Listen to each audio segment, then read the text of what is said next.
Fact-checking office has rejected reports of assessment of civilian casualties being circulated in various international media outlets.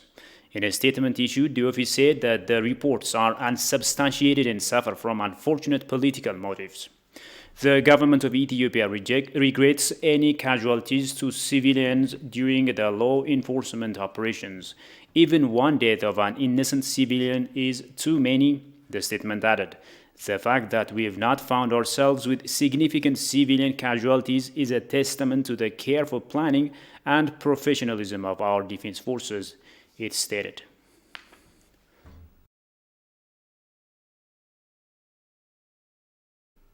The Prosperity Party of Ethiopia and the United Russia Party have signed a memorandum of understanding to work together.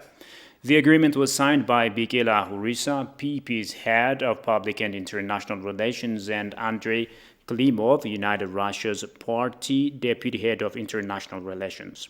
It is hoped that the agreement would help the two parties forge principled and independent relations as well as to work together for a shared benefit, it was noted. During the agreement signing ceremony, Bikela briefed the Russian delegation about the remarkable gains made from the reforms undertaken by the Prosperity Party at a national level. Andrei Klimov said his party is ready to work together with Prosperity Party in various issues.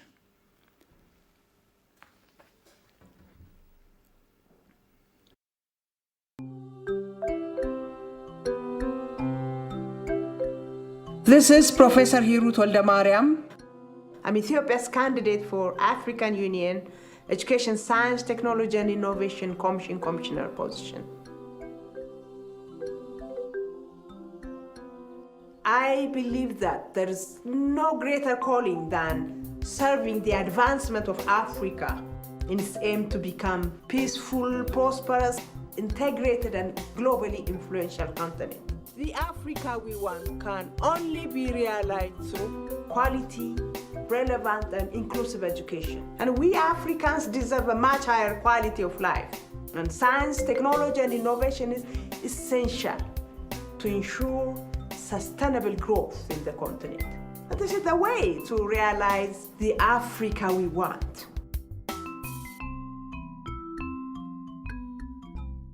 My parents were my pillars of strength.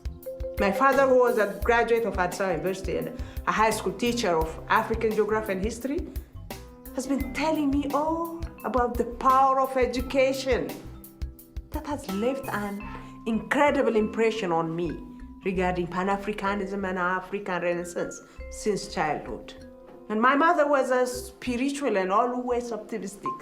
And she gave me the strength and the inspiration to be fearless and to face any challenge in life. The greatest treasure that I inherited from my African parents was the passion to learn and to give back to Africa. And doing my PhD studies at the Institute of African Studies, University of Cologne in Germany. And that gave me the chance to engage with a number of colleagues from all over Africa. And that helped me, reinforcing my desire to serve at the continental level. My vision is to enable inclusive, relevant, and high-quality education and a deep culture of innovation that will unleash the potential of Africa's youth for the continent's rightful and timely advancement as per Agenda 2063's aspiration.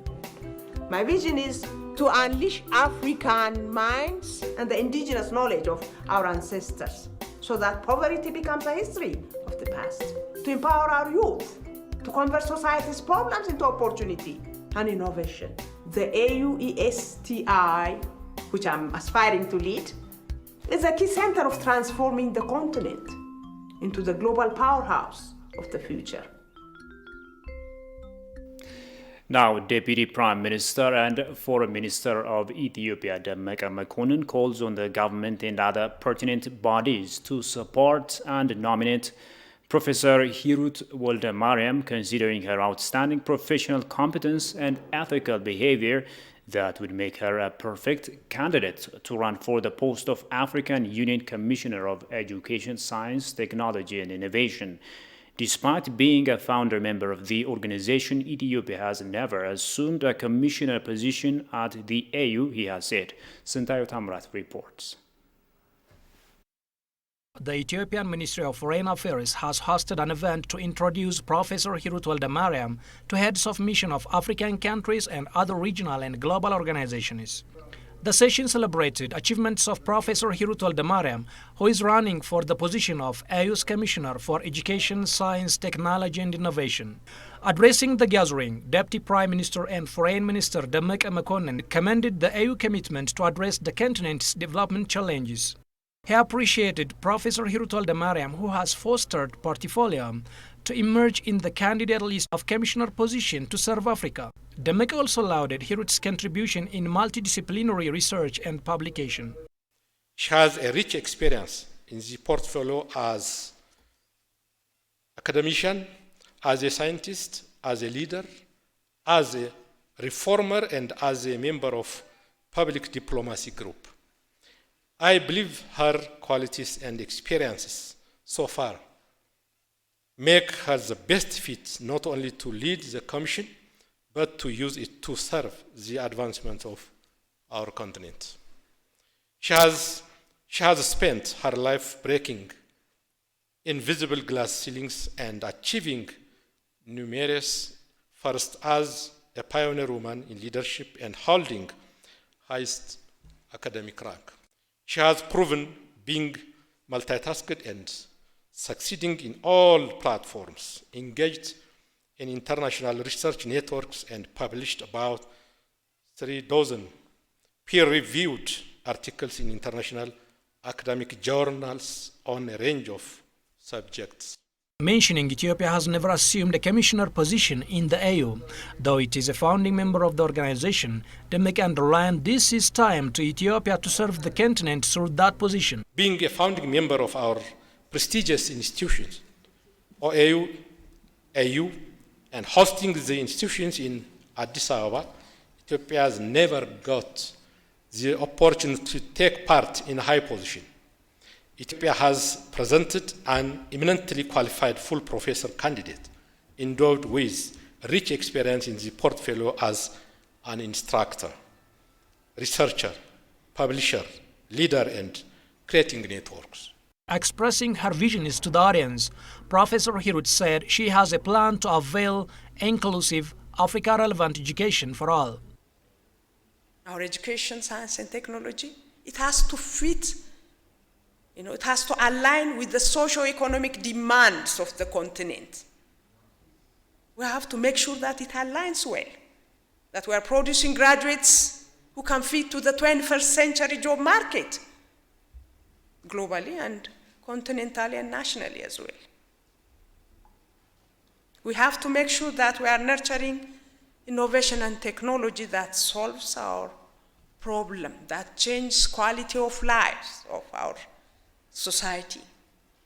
We're lagging far behind as far as I'm concerned on this.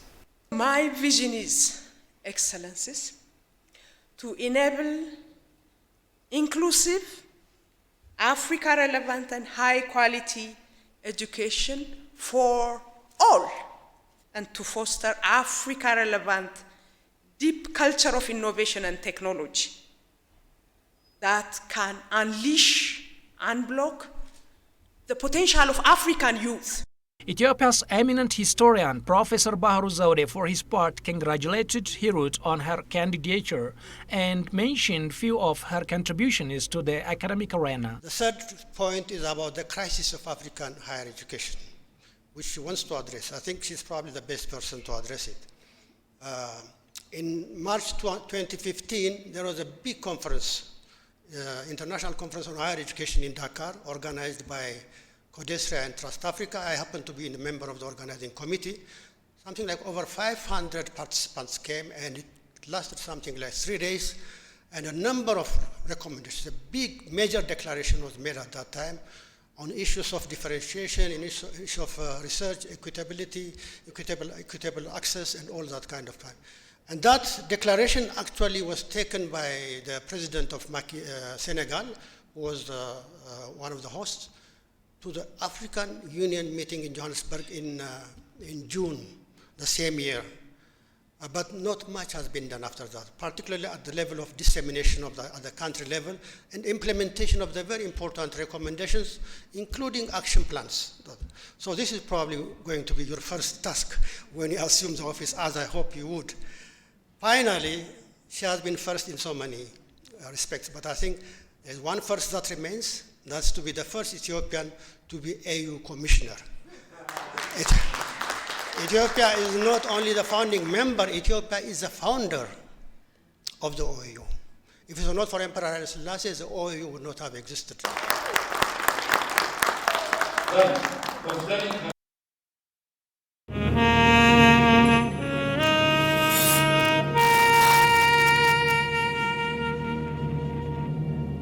Welcome back. Citing the Interpol, Ethiopian Federal Police said Maikra's massive killings are worse than even Nigeria massacres killed by Boko Haram. The report listed Maikra's innocent killings among the 10 most heinous attacks that happened in the month of November. The Ethiopian government accused TPLF's illegal armed group named Samri of killing over 600 civilians in Maikadra town based on their ethnicity. According to the report, Africa is leading in witnessing massive killings, followed by Southern Asia and Eastern Mediterranean countries. Ethiopia, Nigeria, Mozambique, the Democratic Republic of Congo, Somalia, Burkina Faso, and Chad are said to be among the African countries that recently witnessed heinous attacks against innocent people, according to the report.